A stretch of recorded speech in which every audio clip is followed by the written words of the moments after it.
कक्षा 12 हिंदी साहित्य। आज अपन हिंदी साहित्य का जो गद्य खंड है उसका पहला चैप्टर है प्रेम घन की छाया स्मृति।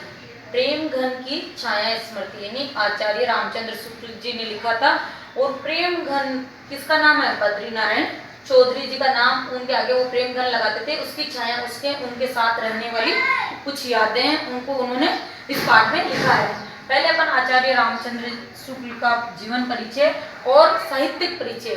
हिंदी साहित्य में दो तरह के परिचय आते हैं। एक तो उनका होता है जीवन परिचय। जीवन परिचय में वो कब जन्मे थे, कब मरे थे, उनके पिता का नाम क्या था, माता का नाम क्या था, उनकी शिक्षा कहाँ हुई कि और उन्होंने उनका जन्म किस स्थान पे हुआ, उन्होंने किस स्थान पे कौन सा कार्य किया, ये सब आते हैं। और साहित्यिक परिचय में उन्होंने किस तरह के साहित्य लिखे, उसमें उनकी कृतियाँ कौन कौन सी थी, उनकी भाषा शैली कैसी थी, उनकी वो भाषा शैली कृतियाँ, इन सब का परिचय आता। वो निबंधकार थे, आलोचक थे, क्या थे, ये सब इसमें बताया जाता है।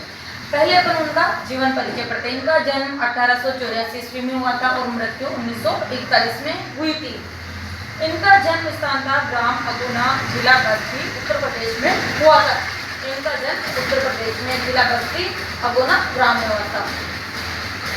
पिता चंद्रवली शुक्ल थे और इन्होंने नागरिक प्रचार सभा काशी में कार्य किया था। और उसमें हिंदी शब्द सागर की इसमें रचना की थी ना, उसमें बाबू श्याम सुंदर भी थे, इनके ये सहायक रहे थे। काशी विश्वविद्यालय में हिंदी विभाग के अध्यक्ष भी रहे थे। काशी विश्वविद्यालय में हिंदी विभाग के अध्यक्ष भी रहे थे।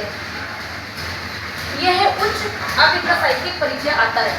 यह उच्च कोटि के आलोचक। आलोचक होता है किसी दूसरे के साहित्य में या किसी भी चीज में कुछ जो कमियां होती है उनको सामने प्रस्तुत करके, है ना। समालोचक होता है उसकी अच्छाइयां भी बताता है और बुराइयां भी बताता है। आलोचक होता है जो उनकी कमियों को उनके सामने दिखाता है। निबंधकार अच्छे अच्छे निबंध लिखते थे। साहित्यिक चिंतक साहित्य के बारे में चिंतन करने वाले थे। इतिहास लेखक के रूप में, इतिहास लेखक मतलब इन्होंने हिंदी साहित्य का जो इतिहास है वो बहुत बड़ा ग्रंथ है उसको लिखा था। हिंदी साहित्य का इतिहास नामक ग्रंथ इन्होंने लिखा था। इनकी भाषा शैली कैसी थी? संस्कृत तत्सम शब्दावली युक्त। हिंदी में संस्कृत के जो तत्सम शब्द होते हैं उनको कहा में संस्कृत शब्द, संस्कृत के जो शब्द आते हैं वो तत्सम ही कहलाते हैं। तद्भव जो हिंदी में आके बदल जाते हैं वो कहलाते हैं। तो उन्होंने संस्कृत तत्सम शब्दावली युक्त और मुहावरेदार परिष्कृत खड़ी बोली हिंदी मतलब शुद्ध खड़ी बोली हिंदी का इन्होंने प्रयोग किया था। कहीं कहीं ये लाक्षणिकता का भी प्रयोग करते थे। लाक्षणिक मतलब कोई किसी को लक्षण मतलब अंकित करके व्यंग्यात्मक, है ना। आवश्यकता अनुसार इन्होंने अंग्रेजी पारसी शब्दों को भी काम में लिया था। इनकी शैली कैसी थी? गद्य शैली विवेचनात्मक थी, विचार प्रधानता थी, उसमें सूक्ष्म तर्क योजना थी, सदृश्यता थी, व्यंग्य विनोद का भी इनमें योगदान था। व्यंग्य विनोद लाक्षणिकता शैली का प्रयोग करेंगे तो व्यंग्य विनोद जरूर होगा। व्याख्यात्मक शैली थी, आलोचनात्मक, व्याख्यात्मक किसी भी चीज की व्याख्या करना, आलोचनात्मक उसकी कमियों को बताना। कभी कभी हास्य व्यंग्य प्रधान शैली भी लिखते थे, जैसा कि इस पाठ में भी कहीं कहीं हास्य व्यंग्य प्रधान शैली का प्रयोग किया गया है। कृतियां, इनकी प्रमुख कृतियां थी चिंतामणि, रसमीमांसा, ये तो इनके निबंध थे।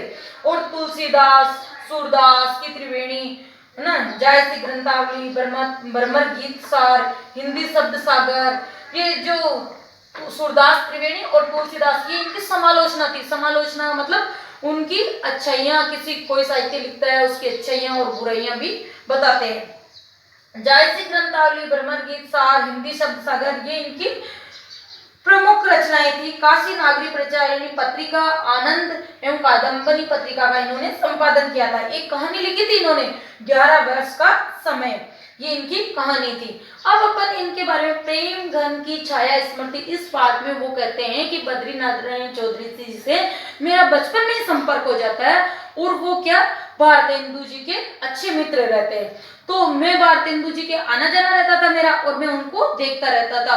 वो बहुत बड़े पुराने रईस मतलब पैसे वाले थे, है ना। और वो पुराने रईस थे और उनको मैं कभी कभी देखता तो मैं उनको देखता ही रह जाता, क्योंकि उनके लंबे लंबे बाल थे और वो पतले से दुबले मतलब हष्ट में से शरीर में थे, दुबले पतले लंबे ऐसे थे। तो मैं उनको देखता रहता, मतलब उनके बारे में उन्होंने कहा वो कहाँ रहते थे? मिर्जापुर, मिर्जा यानी लक्ष्मी, मिर्जापुर का जो हिंदी अनुवाद होता है वो समुद्र की पुत्री लक्ष्मी, ऐसा हिंदी अनुवाद करके इन्होंने इस पाठ में भी बताया है। ऐसा करके इस पूरे निबंध में उन्होंने 40 मतलब उनके साथ बिताए हुए ये जो दिन थे उनके यादों के वो बताए गए हैं।